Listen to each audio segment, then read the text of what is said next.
Vamos lá. Versículo 15. Não farás injustiça no juízo. Não terás respeito à pessoa do pobre.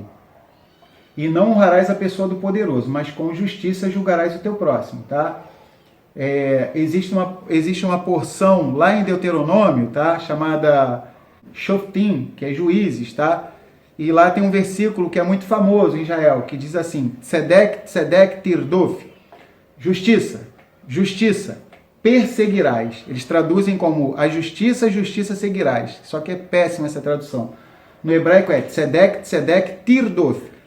Justiça, justiça, perseguirás. Não é só seguir, é perseguir, tá? Então nós temos que perseguir a justiça. Igual no Salmo 23. Certamente que a bondade e a misericórdia me seguirão. Não é me seguirão, é certamente que a bondade e a misericórdia me perseguirão todos os dias da minha vida e habitarei na casa de Yahuwá para todo sempre, tá?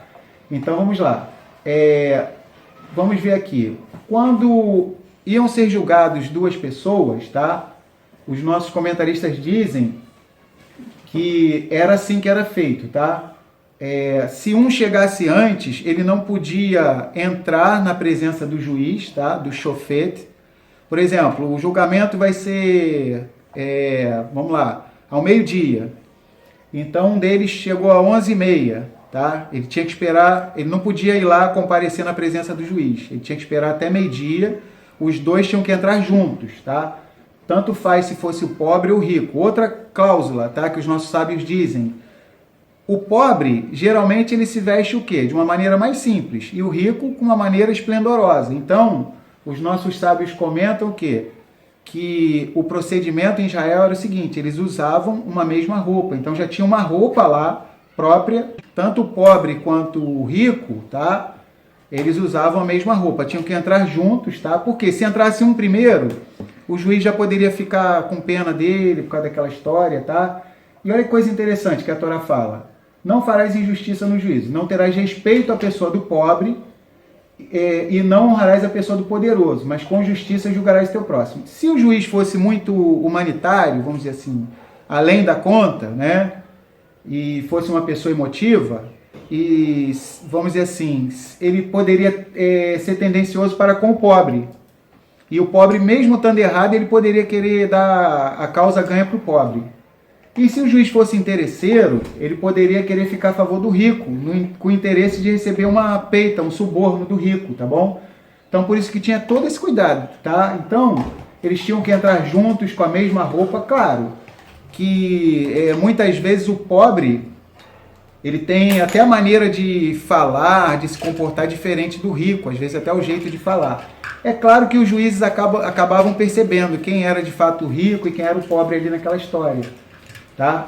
Mas a Torá adverte que os juízes eles deveriam ser imparciais, ou seja, nem ser bonzinho demais, querer dar vitória para o pobre que estava todo errado, e nem ser interesseiro, querer dar vitória para o rico para ganhar dinheiro, tá bom? Se o rico tivesse errado. Então vamos lá. 16. Não andarás como mexeriqueiro entre o teu povo, não conspirarás contra o sangue do teu próximo. Eu sou Yahuwá. Então aqui está falando do quê? Do mexerico, da fofoca, né? Então a gente sabe que quando se fala sobre uma pessoa, tá? É o que? Vamos dizer assim, a gente está matando a reputação da pessoa, tá? Só para a gente entender isso, tá? Então não andarás como mexeriqueiro entre teu povo, não conspirarás contra o sangue do teu próximo. Ani Yahuwá. Muitos dos nossos sábios, eles falam, né, que tanto que fala aqui, ó, não conspirarás contra o sangue do teu próximo. Por quê? Muitas vezes a pessoa, quando fica envergonhada, o que acontece? Na maioria das vezes, o rosto da pessoa fica que cor quando ela está envergonhada? Vermelho. Vermelho. Tem gente que fica cor de abóbora. Tem gente que fica cor de abóbora, né? Tem gente que fica rosa. Tem gente que fica rosa, né? Tem gente que fica vermelho. Então, por quê? Porque quando se faz Lashon Hará, mexerico contra uma pessoa, tá? Pode fazer com que isso venha ao conhecimento da pessoa e ela vai o quê? É um pecado contra o sangue dela, tanto que o rosto da pessoa fica rubro, fica vermelho, tá? Então vamos lá. Versículo 17. Não odiarás a teu irmão no teu coração, não deixarás de repreender o teu próximo, e não levarás sobre ti pecado por causa dele, tá? Então versículo 17, tá? Então, daqui a pouco vai vir aquele versículo que o Mashiach usou, de amar o próximo como a si mesmo, tá? Mas antes tem esse 17, antes do 18 ao 17. Não odiarás a teu irmão no teu coração.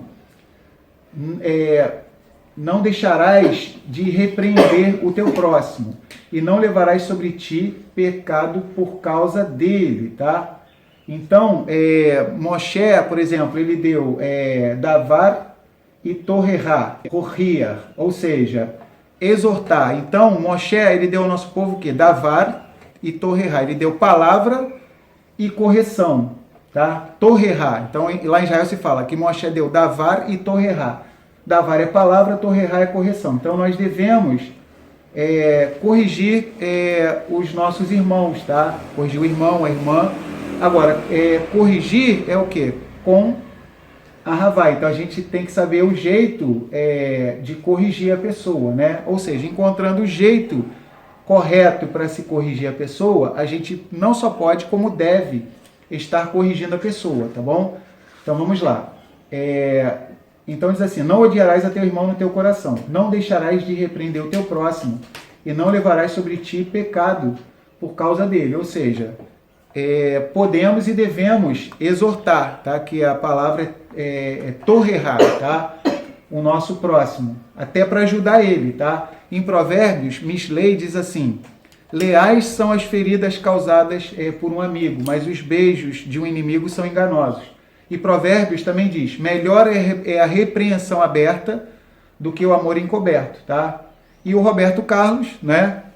Ele falou, numa música bem antiga, ele falou, né, que ele fez pro amigo dele. Roberto Carlos é aquele camarada que tem música para todo mundo. Uma música que ele tem pro amigo dele, para todo mundo e para tudo. Ele falou: amigo, você é o mais certo das horas incertas, né? Ou seja, ele quis dizer que o melhor amigo dele era um camarada certo nas horas incertas. Ou seja, de vez em quando chamava a atenção dele, né? Falava: ó, nisso aqui que você está fazendo, ó, você pode melhorar mais. Isso aqui eu não concordo, tá? Então ele sabia que o melhor amigo dele corrigia ele, né? Usava essa torrerá com amor, tá? Com ahavá. Agora vamos para o versículo 18. Esses são os melhores amigos, né? Exatamente, são os melhores amigos. Na nossa cabeça. Exatamente, né? São os melhores amigos. Então, vamos abrir lá em Gálatas. Olha só o que Shaul, o que Paulo, ele nos ensina, né? Vamos lá em Gálatas.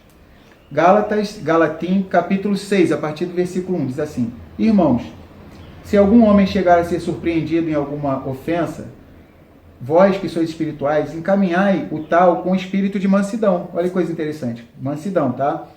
Olhando por ti mesmo, para que não sejas também tentado. Levai as cargas uns dos outros, e assim cumprireis a Torá do Mashiach. Porque se alguém cuida ser alguma coisa não sendo nada, engana-se a si mesmo. Mas prove cada um a sua própria obra e terá honra só em si mesmo e não em outro. Porque cada qual levará a sua própria carga, tá? Então, Gálatas 6, do 1 até o 5, ou seja, então Shaul Hachalia, ele baseado nesse mandamento de Vaikra de Levítico 19, o mandamento da Torrerá, tá? De exortarmos, repreendermos, estar admoestando o irmão ou a irmã, devemos fazer com ahavá, tá? Então vamos lá. Agora o versículo 18, tá? Não te vingarás e não guardarás ira contra os filhos do teu povo, que faz parte do Shema Israel, né? Tá? Então no Shema Israel, tá? Netzarim, além tem inúmeros textos, entre eles tem esse texto aqui de Vaikra, Levítico, tá? Não te vingarás e não guardarás ira contra os filhos do teu povo. Ve'ahavta lereaha kamorra, e amarás o teu próximo como a ti mesmo. Ani e Ahuá, né? Então, aqui o mandamento é claro. Ve'ahavta lereaha kamorra, ani e Ahuá. E amarás, ou seja, tu vais se doar ao teu próximo como a ti mesmo, tá?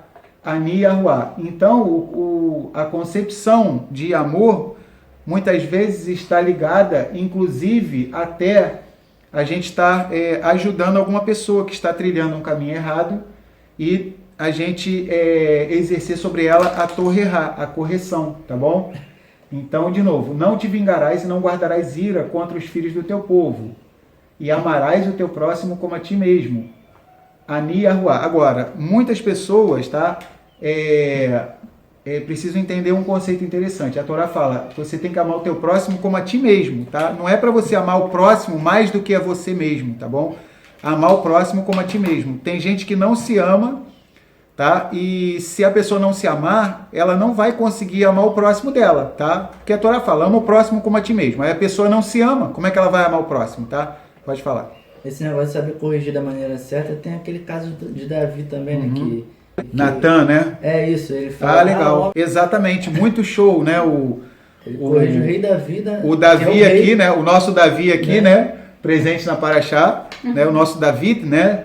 Ele está lembrando do xará dele, né? Meler David, né? O rei Davi, que foi exortado por Natan Hanavi, pelo profeta Natan. Natan esperou um ano, ó. Em Eclesiastes diz que tudo tem o seu tempo próprio, né? Tem tempo para todas as coisas, né? Então, Natan, ele esperou, né? Seguiu o comando do Criador, esperou. Depois que Davi tinha cometido o pecado, já tinha se passado um ano.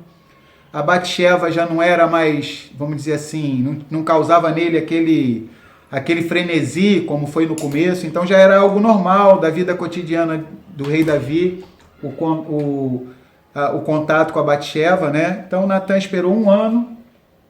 E além de esperar um ano, o que ele fez? Né? Ele elaborou um estratagema, né? Ele contou lá a história lá que um homem tinha uma única ovelhinha, aí um outro tinha um monte de ovelha, aí chegou um visitante do outro que tinha um monte de ovelha na casa dele, e ele não quis pegar, do monte de ovelha que ele tinha, ele não quis pegar nenhuma ovelha dele para servir para comida, e foi pegar a ovelhinha do camarada que só tinha uma, né? Aí o rei Davi, que conhecia a Torá, né? Esse homem é rei, o que eu faço com relação a esse homem? Aí Davi conhecia a Torá, né? Davi era chamado de homem Bíblia, né? Um dos homens que mais devorava a Torá, tanto Davi quanto Jacó, né? Davi e Jacó, dizem os nossos sábios, esse homem é réu de morte, pela ovelha que ele roubou, ele vai restituir 4 vezes mais. Por quê? O mandamento da Torá prescrevia assim, né? Aí Natan falou o quê? Esse homem és tu, ó rei, né? Então, o que acontece? Natan, ele era o mestre da Torre Ra, né? Mesma coisa, quando o irmão de Salomão estava se proclamando rei, Adoniá, né? Adonias estava se proclamando rei, ele foi lá, combinou com a Batsheva, né? Vamos bolar um plano, né? O que acontece? Chega um, fala para o rei Davi, por acaso você passou autoridade agora para Adoniá ser rei?